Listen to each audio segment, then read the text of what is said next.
ایک مرتبہ حضرت عیسیٰ علیہ السلام جنگل میں تشریف لے جا رہے تھے کہ ایک بے وقوف شخص ان کے ساتھ ہو لیا۔ جنگل میں ایک جگہ گہرے گڑھے میں ہڈیوں کا ڈھیر پڑا ہوا تھا۔ وہ بے وقوف ہڈیوں کے ڈھیر کو دیکھ کر رک گیا اور حضرت عیسیٰ علیہ السلام سے کہنے لگا، اے روح اللہ، وہ کیا اسم اعظم ہے جس کو پڑھ کر آپ مردوں کو زندہ فرماتے ہیں؟ مجھے بھی وہ اسم اعظم سکھا دیں تاکہ ان بوسیدہ ہڈیوں میں جان ڈال دوں۔ اس احمق کی بات کو سن کر حضرت عیسیٰ علیہ السلام نے کہا، خاموش ہو جا، تیری زبان اس اسم کے لائق نہیں۔ وہ بضد ہوا اور کہنے لگا، بہت اچھا، اگر میری زبان اس اسم اعظم کے لائق نہیں تو آپ ہی ان ہڈیوں پر پڑھ کر دم کر دیں۔ اس نے یہاں تک اپنی بات پر اصرار کیا کہ حضرت عیسیٰ علیہ السلام سخت متعجب ہوئے اور دل میں کہا، یا الہی، یہ کیا بھید ہے؟ اس احمق کی اتنی ضد بھلا کیوں ہے کہ یہ دوسرے مردے کو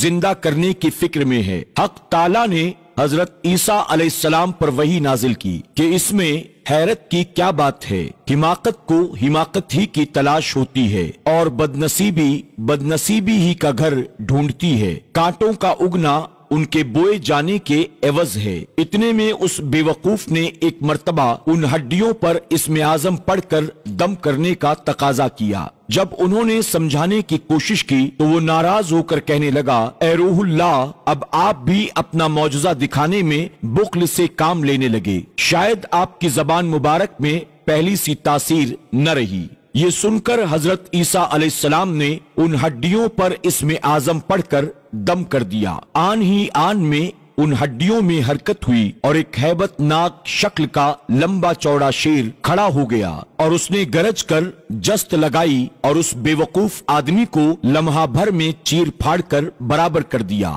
یہاں تک کہ کھوپڑی بھی پاش پاش کر ڈالی اور اس کا خول ایسا خالی ہوا کہ جیسے اس میں بھیجا تھا ہی نہیں۔ حضرت عیسیٰ علیہ السلام یہ تماشا دیکھ کر حیران ہوئے اور شیر سے فرمایا، اے جنگل کے درندے، تو نے اس شخص کو اتنی تیزی سے کیوں چیرا پھاڑا؟ شیر نے جواب دیا، اس وجہ سے کہ اس احمق نے آپ کو خفا کر دیا تھا اور آپ کی توہین پر اتر آیا تھا۔ حضرت عیسیٰ علیہ السلام نے اس سے فرمایا کہ تو نے اس کا گوشت کیوں نہیں کھایا اور اس کا خون کیوں نہ پیا؟ شیر نے کہا، اے پیغمبر خدا، میری قسمت میں اب رزق نہیں ہے۔ اگر اس جہان میں میرا رزق ہوتا تو مجھے مردوں میں داخل ہی کیوں کیا جاتا؟ آپ نے دیکھا کہ جو نبی کی شان میں گستاخی کرے اس کا انجام بہت برا ہوتا ہے۔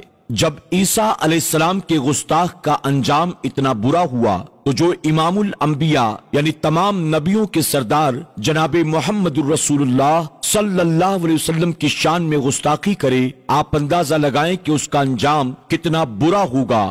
اللہ کی پناہ، اللہ ہم سب کو اپنے محبوبین کی گستاخی اور بے ادبی سے بچنے کی توفیق عطا فرمائے۔